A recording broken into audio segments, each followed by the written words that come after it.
안녕하십니까, 김준성입니다. 오늘 4월 26일 수요일 아침이고요. 지금 코스피는 2490 정도 거의 보합이고 원달러는 1339원 정도 돼 있고 뭐 그 정도입니다. 이번 주에 제가 오늘 무슨 얘기 드리고 싶냐면 그 작전주, 시세 조작, 시세 조종이라고 그러나요? 주가 조작 이런 얘기가 월요일부터 있었잖아요. 그래서 월요일 날 갑자기 하한가 30% 맞은 종목이 8개 있었고 어저께 그 중에서 6개가 또 다시 하한가였고, 그리고 오늘 보니까 제가 여기 하나 만들었어요. 작전주라 그래가지고 8개 만들어 봤더니 지금 하한가에서 벗어난 게 4종목 있고요. 아직도 4종목은 하한가에서 못 벗어났어요. 하한가에서 못 벗어났다는 거는 팔고 싶은데 못 판다는 거죠. 네, 그러면 오늘 이 8개 중에 4개는 30% 맞은 거예요. 그럼 뭐 90% 빠진 건 아니고 30%에 곱하기 해야 되지만 일단 뭐 엄청 빠진 거죠. 그리고 아직도 끝난 게 아니죠. 왜냐하면 팔아야 되는데 다 못 팔았으니까. 일부는 이런 것도 있는 것 같아요. 신용이 좀 있는데 워낙 거래량이 없으니까 신용이 예를 들어서 100주가 있는데 하루에 거래량이 50주밖에 안 돼요.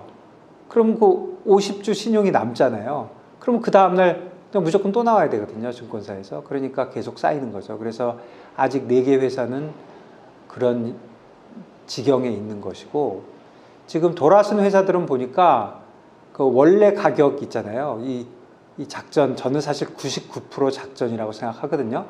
물론 작전 아닐 수도 있고, 또 제가 이렇게 얘기하다가 잘못하면 소송당할 수도 있어서 제가 99%라고 항상 얘기할 거예요. 속으로는 거의 100%라고 믿고 있는데, 어쨌든 이것도 유튜브도 뭐 일반인을 상대로 나가는 거니까 이 99% 주가 조작이거든요. 시세 조종이고. 그런데 이게 아주 오랜 기간 했어요. 보니까 3년도 했잖아요. 3년 전에 이런 시세 조종이 없을 때 레벨까지 거의 간 것들은 이제 거기서 다시 사자가 있고 해요. 그러니까 결국 아무 일도 없었던 일을 누군가 조정을 했다 올라갔다 내려온 거죠. 그 와중에 누군가는 돈을 많이 벌었고, 누군가는 뭐 제일 높은 데서 산 사람은 30% 지금 벌써 3번 빠진 거잖아요. 그리고 또 내일 한 번 더 빠질지도 모르고. 그래서 이 얘기를 제가 안 드릴 수가 없는데 참 진짜 뭐라고 말씀드릴 수가 없습니다. 제가 증권 뭐 업계라고 할까, 어쨌든 트레이딩에 관련되고 했고, 국내 뭐 주식시장에서 제가 많이 한 건 아니지만, 저는 그냥 일반적인 트레이딩을 한 거지만, 국내 주식시장에 진짜 이 끊임없는 시세 조정, 작전주 이런 거 진짜 어느 세월에 없어집니까? 너무 한심해서 말하기도 싫습니다, 진짜. 그리고 이런 거에 아직도 넘어가는 투자가들이 있다는 것도 참. 그런데 이런 생각도 들어요. 여러분들 좀 예전 얘기지만 길거리에서 사기당하는 거 있잖아요. 네다바이. 뭐 나중에 생각해보면 말도 안 되죠. 내가 왜 저런 거에 속아가지고 뭐 반지 같은 거 뺏기기도 하고 뭐 그런 거 있잖아요. 그런 사기당하는 거. 그 다음에 또 보이스피싱. 보이스피싱 절대 안 당한다고 하지만 당하는 사람들 있잖아요.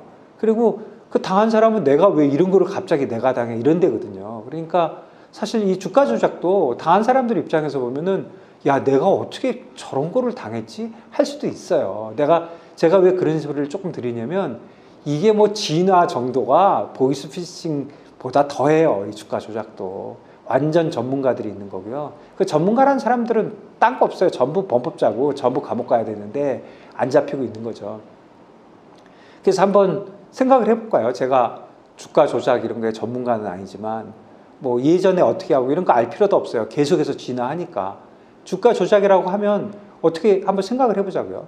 어떤 주식이 있는데 그 가격을, 시세를 조정을 해가지고 주로 올리는 거겠죠. 올려서 비싸게 팔아먹고 나오는 거잖아요.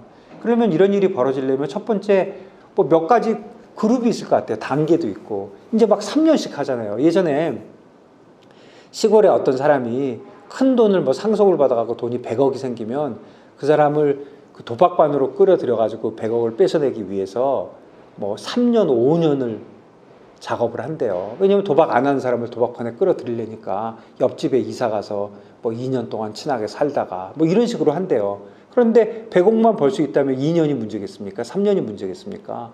뭐 1년에 1인당 1억씩 월급을 준다 하더라도 가짜로 부부 만들어서 3년 해봐야 6억이잖아요. 그리고 100억만 벌 수 있으면 이런 것처럼 이런 범죄자들이 이런 주가 조작, 뭐 시세 조정 이런 사람들이 엄청나게 집요하고 진짜 무서운 집단입니다. 그러니까 진짜 조심해야 되는데 생각을 해보세요. 그런 집단이 있어요. 코어 집단이 내가 이런 거 하는 전문가들 하고자 하는 사람들이 있어요. 그게 1단계고 그 사람들이 하기 위해서는 2단계로 뭐가 있을까요? 주위 사람들을 끌어들이겠죠. 뭐 알려주고 하는 거죠. 야, 내가 주가 조작 한번 해보려고 하는데 너희들도 들어와. 내가 돈 많이 벌어서 우리 서로 나누자. 그래가지고 자기 코어를 이렇게 모으겠죠. 혼자 할 수는 없으니까. 기본적으로 돈이 있어야 하는 거잖아요. 그러니까 처음에 설계한 사람이 있고 그 다음에 주위 사람들이 꼬여드는 거죠. 중요한 거는 이 코어하고 2단계의 그 측근들하고도 나중에 되면 무조건 배신합니다. 그건 제가 많이 봐봤어요. 그러니까 이 측근들이 있는데 이 측근들은 이미 주가 조작이라는 걸 알고 들어가는 거예요. 그 다음 단계에는 이제 일반인들을 꼬시죠. 일반인들한테 야 이거 좋으니까 사자 어쩌자 하면서 뭐 일반인들 뭐 리딩방을 하든 뭐를 하든 여기에 투자하세요 하고 이제 꼬드기는 거죠. 그 꼬드기는 작업을 생각을 해보면 형태가 한 3가지 정도 있는 것 같아요. 뭐 예전에 예를 들 필요도 없어요. 하도 진화를 하니까 그냥 여러분들 머릿속에 생각해봐도 되는 것 같아요. 첫 번째는 뭐 리딩방이 됐든 뭐 아는 사람을 꼬셨든 간에 투자하는 방법은 첫 번째 방법은 그냥 너 나한테 돈 맡겨. 내가 알아서 해줄게. 그럼 너 나한테 10억 맡겨. 그럼 내가 내 버는 대로 내가 알아서 줄게. 그래서 그냥 돈을 맡기는 경우도 아직도 있는 것 같아요. 그럼 맡기는 경우. 두 번째는 구자는 이 구자를 써. 그러면 내가 운영만 해줄게. 그러니까 자기 이름으로 구자를 여는 거예요. 제가 김준성이면 김준성 이름으로 구자를 여는 거예요. 뭐 증권사 여러 개 열든지 뭐 한 개 열든지. 그리고 내 비밀번호 가르쳐주면 되잖아요. 그러니까 내가 돈 찾아가는 비밀번호 2개잖아요. 거래하는 비밀번호 하나 있고 돈 찾을 수 있는 비밀번호 있으니까 돈 찾는 비밀번호는 나만 알고 있고 거래할 수 있는 비밀번호만 가르쳐주면 그 사람이 이제 거래를 할 수 있는 거죠. 이게 사실은 이제 뭐 투자 자문이나 1인 매매는 사실 이게 합법으로 돼 있죠. 그 하는 사람들이 라이선스만 받으면. 근데 이런 건 그런 거 아니고 그냥 사적으로 나 구자 열었으니까 이 비밀번호가 뭐야? 그러니까 네가 나 대신 해줘. 이렇게 하는 방법이 있는 거잖아요. 구자는 내 이름으로 있는데. 이럴 때 비밀번호만 알려주는 방법도 있지만 뭐 신분증을 줘가지고 핸드폰으로 하나 개통하게 해주면 되죠. 핸드폰에서 거래 다 되니까. 그러면 뭐 그냥 더 쉽죠. 핸드폰에 들어가서 하니까. 왜 그러냐면 주문을 내는 거를 제 컴퓨터로 안 해도 되거든요. 걔네들 컴퓨터로 해도 되거든요. 근데 걔네들 컴퓨터로 하면 한 컴퓨터 IP에서 너무 많이 주문이 나가니까 컴퓨터 여러 개 쓰고 싶어가지고 핸드폰으로 하나 열어달라는 경우도 있을 것이고 또 오늘 아침에 뉴스 보니까 아예 PC를 하나 주는 경우도 있더라고요. PC를 하나 줘버려가지고 PC를 하나 내가 그 작전하는 애한테 받는 거예요. 그럼 PC 내가 갖고 있어요. 근데 여러분 아시죠? PC 원격 조정되는 거? 원격 조정으로 오다가 나가면 원격 조정해서 나가는 게 아니라 내 PC에서 나가는 것처럼 되는 모양이에요. 제가 뭐 IT는 정확히 모르지만. 그러니까 PC 하나씩 다 나눠주고 원격 조정해서 자기는 한꺼번에 이제 주문을 내고 하는 거죠. 그런 방법이야 뭐 오직 하겠습니까? 전문가들인데 이게 돈이 한두 푼이 아니고 몇백억, 몇천억이 왔다 갔다 하는 거기 때문에 각종 첨단 장비, 각종 뭐 잡머리 다 동원되는 겁니다. 절대로 뭐 길거리에 있는 바보 같은 허접한 사기꾼들이 아니에요. 그러면 그렇게 하는 방법이 있고 세 번째는 여기도 이제 보세요. 직접 투자하는 거 있고 자신 이제 자기 구자에 대리로 해주는 게 있고 또 세 번째는 이것도 있어요. 그냥 내 구자에 내가 오다를 내는 거예요. 받아가지고 야 너 여기 주문 내. 그럼 네 알겠습니다 하고 주문 내고. 그러니까 시킨 대로만 하는 거지 실제로 주문이나 이런 건 다 내가 내는 방법도 있어요. 그런 식으로 이제 다시 얘기해 보면 처음에 코어 그룹이 있고 그다음에 측근 그룹이 있고 그 다음에는 이제 이렇게 일반인들이 꼬드겨지는 거죠. 그리고 리딩방 같은 걸 이용하는데 리딩방에서도 내가 이 종목 사라면 사 이런 식으로 하고 권유만 하는 경우도 있잖아요. 그리고 수수료를 받고 뭐 유료 뭐 컨텐츠라는 둥, 뭐 이런 식으로 하는 방법도 있고. 그렇지만 그 사람들의 목적은 유료 컨텐츠로 그 수수료를 받는 게 목적이 아니에요. 이 사람들을 사게 만들어서 작전을 하려고 하는 거거든요. 그게 더 크게 돈이 남으니까. 그게 있고, 그 다음에 네 번째 그룹은 뭐냐면 이런 리딩방하고 연결이 돼 있거나 이런 건 아닌데 본인이 차트 보다가 이거 왜 이렇게 올라? 그리고 이거 오를 것 같아.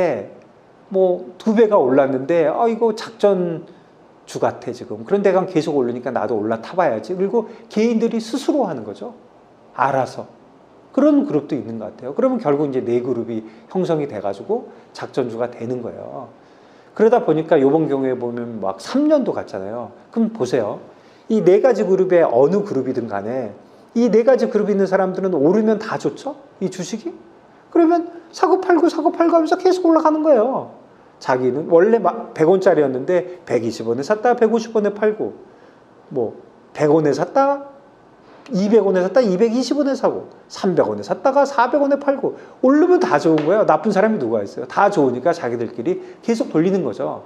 그러니까 100원짜리가 3년 만에 1000원이 된 거예요. 500원이 돼 있든. 근데 제가 여기서 하나 궁금한 거는 대주주예요. 내가 어느 회사에 지금 대주주인데 내 회사가 시가총액 1조짜리예요. 1조 너무 크다고 하면 1000억이라고 한번 해보세요. 내가 1000억짜리 회사에 내가 80% 갖고 있어요. 그래서 20%만 이제 200억만 시장에서 거래가 되는데 이게 갑자기 1조가 됐어요. 10배가 돼가지고. 나는 알잖아요. 이 회사가 어떤 회사인지. 이게 1조짜리 아니라는 건 내가 알잖아요. 그러면 난 팔면 되는 거 아니에요? 내가 회사가 지랄이고 뭐고 1조를 벌었는데? 그럼 팔면 되는데, 그럼 도대체 난 그거 모르겠어요. 그러니까 제 말씀은 대주주도 연관이 됐을 가능성이 있다. 그런데 제가 이렇게 얘기하면 진짜 그 사람들이 나한테 소송할 거예요. 네가 봤냐 그러고. 그거는 특정인이니까. 지금 8개 회사의 대주주는 8명밖에 없으니까 제가 이렇게 얘기하면 그 사람들이 저한테 명예훼손을 소화할 수 있죠. 그러니까 전 잘 모르겠어요. 다만 그냥 합리적인 의심은 야, 대주주가 전혀 관계없이 할 수 있나 하는 저는 의심이 들어요. 이거는 뭐 제가 전문가가 아니라서 그런지 모르겠어요. 그런데 증권사에 있는 사람들 하는 얘기는, 그래서 작전하는 애들이 대주주 중에는 자기 주식 가격에는 별로 관심이 없고 아무리 오르거나 내리거나 해도 자기 주식을 팔거나 사지 않는 사람들을 고른다고는 해요. 그렇지만 이건 제가 잘 모르겠습니다. 내가 대주주라면 10배 오르면 나는 팔고 회사 안 할 것 같아요. 그냥 내가 다 팔아버리는 거죠. 작전 주고 뭐고 가네. 내가 팔아버리고 뭐 내가 50% 지분 있던 거 10%가 되면 어때? 나는 원래 회사 가치보다 5배 팔았는데. 그러니까 대주주하고 어떻게 되는지 모르겠어요. 대주주는 하여간 잊어버릴게요. 대주주는 저도 모르니까 대주주가 관여가 됐는지 안 됐는지 제가 알 수가 없잖아요. 그러면 이 최소한 4가지 그룹은 오르기만 하면 계속 좋은 거예요. 그렇지만 어느 한순간이 되면 모든 담합의 승자가 되려면 뭘 해야 되나요? 딱 한 가지 하면 돼요. 배신. 담합을 했을 땐 배신을 먼저 하는 사람이 무조건 이기는 거잖아요. 이번 경우에도 보니까 원래 주가 조작을 했던 코어 그룹이 한 건지, 아까 2번, 4번 중에 누가 배신을 한 건지, 아니면 또 다른 세력이 들어와서 뭐 공매도를 이용했는지 모르겠어요. 공매도인 경우에는 지금 8종목 중에 공매도가 가능한 종목은 3개밖에 안 되더라고요. 5개는 공매도가 안 돼요. 그러니까 코스피에 있거나 코스닥에 있어도 다 공매도가 되는 게 아니더라고요. 그러니까 3개만 공매도가 돼요. 그리고 이번에 문제가 되는 게 이제 신용이잖아요. 신용이 거의 10% 정도 되는데 10%면은 굉장히 많은 거거든요. 전체 주식의 10%가 신용으로 되는 경우는 없는데 결국은 아까 얘기했던 3번, 4번이 들어오면서 이제 신용까지 한 거죠. 그러니까 신용이 더 문제가 되는 거고, 이제 맥시멈으로 올리기 위해서는 자기 동원한 돈이 1000억인데 신용을 이용하면 2.5배가 되니까 2500억을 동원하는 꼴이 되니까 신용도 하겠죠. 이거 특별히 요번 사태를 보고 SG발 뭐 사태라고 얘기하는데 그건 좀 잘못된 것 같아요. SG는 그 소시에테 제너럴 그 증권사고 뭐 유명한 뭐 회사입니다. 프랑스에 큰 은행이 한 5-6개 있는데 그 중에 하나고, 그 관련된 이제 은행이고 증권인데 우리는 보통 썩젠이라고 많이 부릅니다. 썩젠이라고 부르는데 그 썩젠은 사실 제가 보기에 관련이 별로 없을 거예요. 그리고 이거를 SG 사태라고 얘기하는 것도 좀 웃기고, 썩젠은 제가 보기에 그 CFD의 그 북러너였어요. CFD 잠깐 얘기 드리면 CFD 다 알고 계시겠지만 CFD는 뭐의 약자예요? Contract for Difference. 그러니까 그냥 내가 증권사가 있는데 증권사가한테 직접 주식을 사는 게 아니라 내가 삼성전자가 있으면 내 삼성전자 얼마면 사고 얼마면 팔을게 하고 내가 사자 팔자를 내놓으면 그냥 둘이서 거래를 하는 거예요. 그러다가 어느 날 그냥 내가 오늘 정산해줘 그러면 오늘 삼성전자의 가격하고 정산을 하는 거거든요. 그런 짓을 왜 하느냐? 그냥 삼성전자 사면 되지. 사는 사람 입장에서는 레버리지를 해주거든요. 처음에는 10배까지도 해줬어요. 그러다 하도 문제가 되니까 요즘은 신용이 2.5배까지 해주거든요. 그러니까 똑같이 2.5배를 해주는 거고, 또 한 가지 좋은 점은 팔 수도 있잖아요. 공매도 하지 않고 당연 그냥 팔 수 있고, 공매도는 알아서 이제 증권사가 해주는 거거든요. 그러면 이제 국내 예를 투자가가 있고 국내 증권사가 CFD를 하면 이 사람들이 그럼 자기네들이 뭐 공매도를 하든 돈을 빌리든 뭘 해야 되잖아요. 근데 이런 거 하기 싫으니까 이런 거 북러너를 되게 해외에 있는 증권사한테 넘겨요. 그래서 대부분 해외에서 하거든요. 최근에 뭐 직접 하는 국내 증권사도 좀 있다고 하지만 대부분은 해외에서 해요. 그래서 그 중에 하나가 석젠이거든요. 그래서 석젠에서 한 거고, 만일에 CFD 하는 사람이 내가 100주를 사겠다. 그러면 2.5배 레버리지가 되면 석젠이 100주가 아니라 250주를 사거나 팔게 되는 거죠. 그리고 CFD를 하게 되면 결국 외국인이 산 것처럼 보이게 돼요. 결국 해외에 뭐 있는 석젠에 있는 트레이더가 할 테니까. 뭐 어쨌든 간에 CFD에 문제가 있어서 이런 일이 벌어졌다고 얘기하는 거는 뭐 언뜻 보면 맞는 말이지만 앞뒤가 안 맞는 말이죠. 그냥 본질과 현상을 착각한 말이죠. CFD는 아까 얘기한 대로 그런 작전 세력들이 뭐를 살 때 뭐 신용으로 하든 CFD로 하든 이런 신용의 일부였던 거죠. 어쨌든 CFD가 많이 거래가 된 건 사실인 것 같아요. 거기서 그러니까 반대 매매가 나와 있고, 그 반대 매매가 아직도 해소가 안 돼서 4개 종목은 아직도 하한가에 물건이 쌓여 있고, 뭐 팔아야 될 물량이 100개인데 하루에 거래가 10밖에 안 되니까 다 파는데 며칠이 걸릴지도 모르죠. 근데 결국은 그 물량의 문제가 아니라 원래 있던 가격에서 이렇게 지금 뻥튀기가 됐으니까 다시 그 가격에 내려오면은 사자가 좀 있겠죠. 원래 그 회사의 가치는 그 가격이니까. 원래 100원인 게 지금 1000원이 됐는데 다시 100원이 되고 90원이 되고 80원이 되면 그 회사의 밸류가 있으니까 여기서는 사겠죠. 이 작전하고 관계없이. 그러니까 그 레벨까지는 내려가야 된다 이렇게 봐지고요. 지금 하한가를 벗어난 금액들도 그래프들 보시면 다들 원래 거래 근처에 가 있어요. 그러니까 그동안 작전이라는 게 이제 쓸데없이 된 거죠. 그래서 뭐 이런 식으로 돌아가는 건데, 뭐 예전에 작전이 어떻게 됐고 앞으로 작전이 어떤 식으로 되고 이런 거는 얘기해봐야 아무 소용도 없는 게, 몇 번 말씀드리지만 발전을 하거든요. 발전을 하고 그럴듯하게 사기를 치거든요. 그래서 이 작전주의에 대해서 다시 얘기하면은 이게 주가 조작, 시세 조정인데, 그러면 이런 현상이 앞으로 없어지려면 어떤 일이 벌어져야 되고, 또 투자가들은 뭘 조심해야 되는지 제가 한번 정리를 해봤어요. 뭐 제가 그거 걱정할 처지는 아니겠지만, 일단 첫 번째는 이에 관련돼서는 우리 규제 당국, 정부, 뭐 이런 규제 당국 있죠. 이 사람들 정신 좀 차려야 됩니다, 진짜. 하나는 두 가지인데, 하나는 규제가 금융 관련된 우리 거래 관련된 규제, 이런 것도 잘 다듬어야 되지만 더 큰 거는 이런 범죄자들을 철저하게 응징을 해야 돼요. 미국 같은 경우는 이런 거 잡히면은 뭐 내부자 정보 같은 거 잡히면은요 막 30년형 살아요. 우리들 잡히지도 잘 않아요. 잡혀봐야 몇 년 형 받지도 않아. 어떻게 내부자 정보 유용, 횡령, 주가 조작 이런 거에 대해서 이렇게 자비로울 수가 있어요. 진짜 말도 안 됩니다. 잡히면 무조건 종신형을 때려야 됩니다. 그래야지 못하죠. 그래야 전문가라는 애들이 다 잡혀 들어가서 다 감옥에 있죠. 그런데 뭐 너무 솜방망이고요. 그리고 의심만 가면 일단 잡아가야 됩니다. 무슨 증거가 있어야 잡아간다고 증거 찾고 있잖아요. 무슨 증거가 필요해요. 아니 주가가 10배가 올랐는데 아무 이유도 없이, 그건 무조건 주가 조작이죠. 다 잡아가면 되는 겁니다. 근데 그걸 가지고 무슨 우리나라가 대단한 인권을 뭐 하는 것처럼 참 기가 막혀서 말이 안 나거든요. 규제 당국의 이런 바보 같은 행동들이 이런 주가 조작을 뿌리를 못 뽑고 있다고 저는 일단 생각해요. 그리고 두 번째는 투자가들은 자, 내가 작전주의의 그런 코어가 아니라면 제가 끼어들 수 있는 게 두 번째, 세 번째, 측근이거나 아니면 리딩방에 넘어가거나 이런 거잖아요. 최소한 제 방송을 보시는 분들은 그런 거 안 하실 거로 생각이 됩니다. 그런데 네 번째도 하지 말으셔야 돼요. 이 종목이 오르네? 오를 이유가 하나도 없는데 계속 오르네? 3년 동안 오르고 있네? 내가 한 달만 있다 팔 건데, 내가 3년 동안 올라네. 내가 이거 작전주 같지만 내가 갖고 있는 동안 이게 잘못되겠어? 그러니까 나도 좀 편승을 해봐야지. 이런 생각 하시면 안 됩니다. 첫 번째 범죄고요. 이것도 저는 범죄라고 생각합니다. 작전주라는 걸 알고 시세 조정이 있다는 걸 알고 거래하는 자체가 저는 범죄라고 생각하고요. 두 번째는 그렇게 해서 돈 못 버십니다.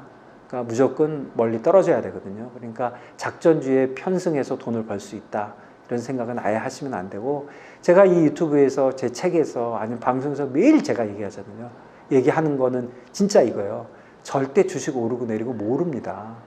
그리고 특히 어떤 종목을 골라서 내가 남들보다 종목을 잘 고를 수 있다는 생각, 그게 뭐 가치 투자라고도 얘기할 수도 있는데 그거 불가능하거든요. 개인들은. 그러니까 차라리 매크로가 제가 낫다고 항상 얘기하잖아요. 오르고 내리고 알 수 없다. 오르고 내리고는 항상 반반이다. 그리고 내 생각보다 남의 생각이 중요하다.